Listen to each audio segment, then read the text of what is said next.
어젯밤 인천 송도의 한 아파트에서 총격 사건이 발생했습니다. 신고를 받고 출동한 경찰 특공대는 집에서 피를 흘리며 쓰러진 한 남성을 발견하는데요.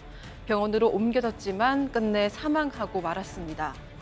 그리고 총을 들고 달아난 범인은 다름 아닌 숨진 남성의 아버지로 약 3시간 뒤 서울에서 검거됐습니다. 대체 어젯밤 아버지와 아들에게 무슨 일이 있었던 걸까요?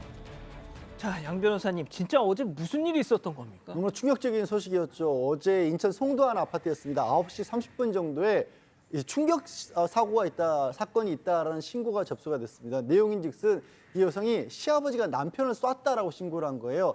그날 이제 시아버지의 생일 그 잔치라고 했었는데 갑자기 그 생일 잔치하다가 잠깐 나갔다 오겠다라고 나간 다음에 사제 총기를 가져가서 이 시아버지가, 그러니까 이 여성의 남편, 아들이죠. 아들을 쏜 겁니다.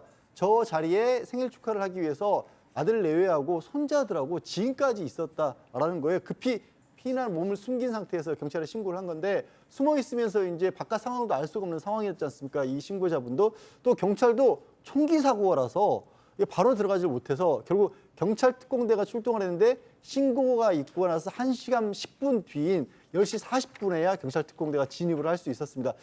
이 아들을 병원으로 옮겼지만 심정지 상태에서 이미 사망을 했고요. 그리고 그 시아버지는 도주를 한 상태였습니다. 자, 자기의 생일을 축하해 주겠다고 아들, 며느리, 손주가 있었던 33층 저기 펜트하우스라고 하더라고요. 자, 저 아들에게 총기를 난사하고 도주를 했습니다. 자, 잡혔죠? 네, 3시간 만에 검거가 됐습니다. 경찰에 따르면 이 60대 남성은 범행 후 엘리베이터를 타고 내려가서 렌터카를 타고 도주를 했는데요. 남성 진술에 따르면 미사리나 한강 인근으로 가려고 했다고 합니다. 경찰은 긴급 수배령을 내렸고요. 차량을 발견한 경찰이 검문을 하기 위해서 조수석으로 다가오니까 이를 무시하고 출발을 했습니다. 그래서 경찰차가 곧바로 피의자 차량을 앞을 막아섰는데, 남성은 2차선에서 1차선으로 차선을 바꾸는 등 차를 몰고 도주를 시도했습니다. 하지만 경찰차가 앞을 가로막아서 멈춰 세웠고요. 이 피의자는 경찰에게 왜 그러느냐고 항의했지만 이후 별다른 저항이 없이 검거된 걸로 확인이 됐습니다.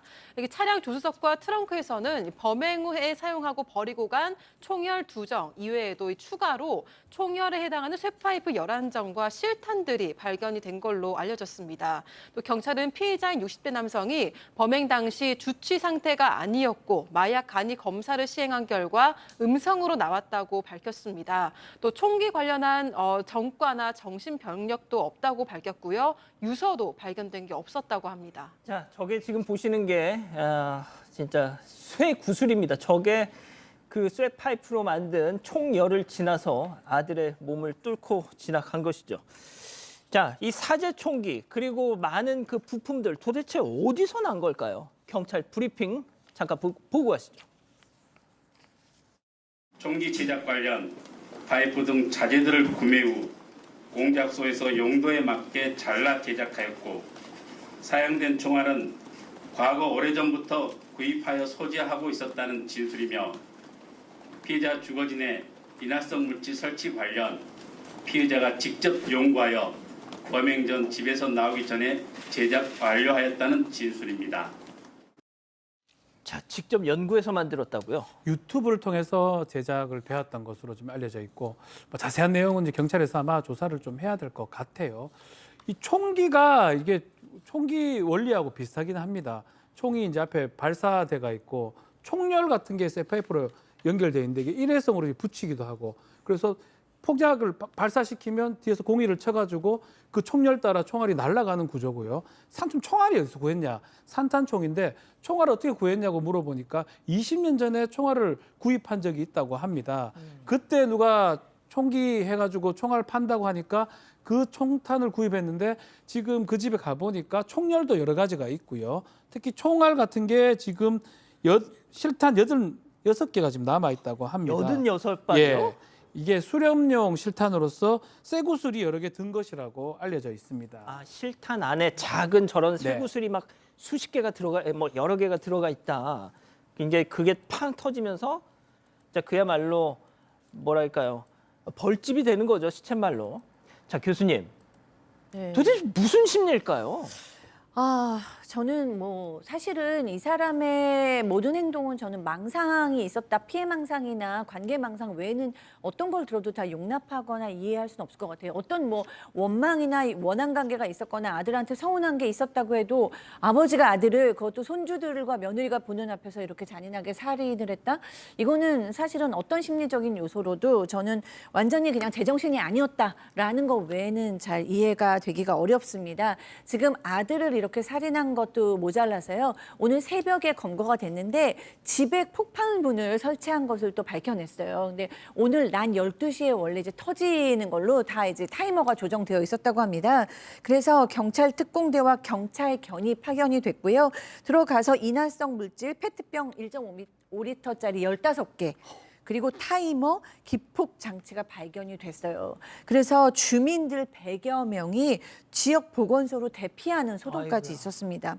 이 폭발물의 위력이 어느 정도인지는 아직 밝혀지고 있지 않지만 국가세에 의뢰된 상태고요. 또 구매처도 수사 중입니다.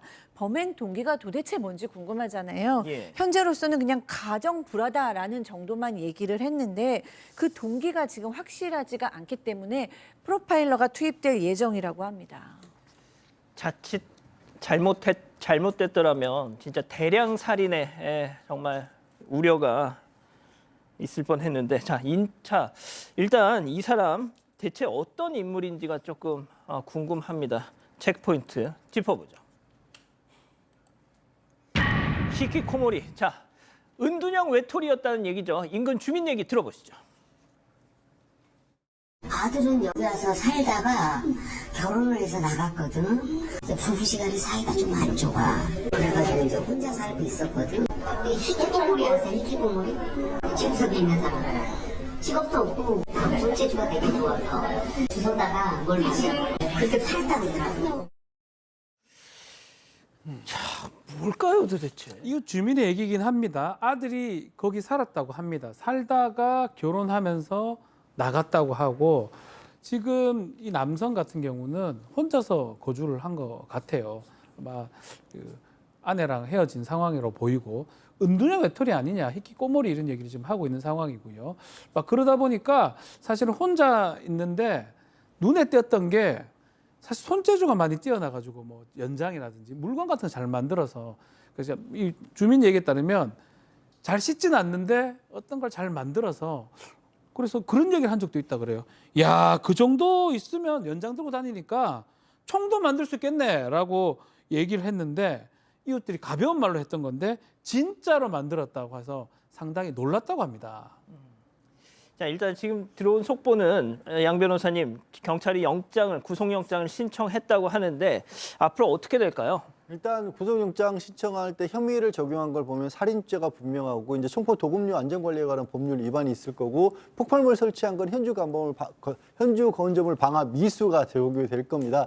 뭐 중형은 불가피한 그런 상황이고, 아까도 말씀하셨다시피 사인은 명백하죠. 사실은 이제 하지만 정밀 구검도 해야 될 필요가 있고, 무엇보다 구체적인 범행 동기를 구속 상태에서 아마 추가적으로 지금 조사를 우선으로 할 겁니다. 게다가 문제가 이게 집에 지금 뭐 아내가 보는데, 그리고 아들이 보는데 남편이고 아버지가 살해당한 거 아니에요. 게다가 그 대상은 할아버지고 시아버지인 겁니다. 너무나 충격적인 상황이라서 심리상담도 지원을 하고 장례비도 지원을 하겠다고 했는데, 앞으로 더 추가적인 뉴스가 반드시 필요한 그런 상황을 보이네요. 예, 가정 불화, 도대체 어떤 가정 불화 때문이었는지 계속 좀 지켜봐야 되겠네요.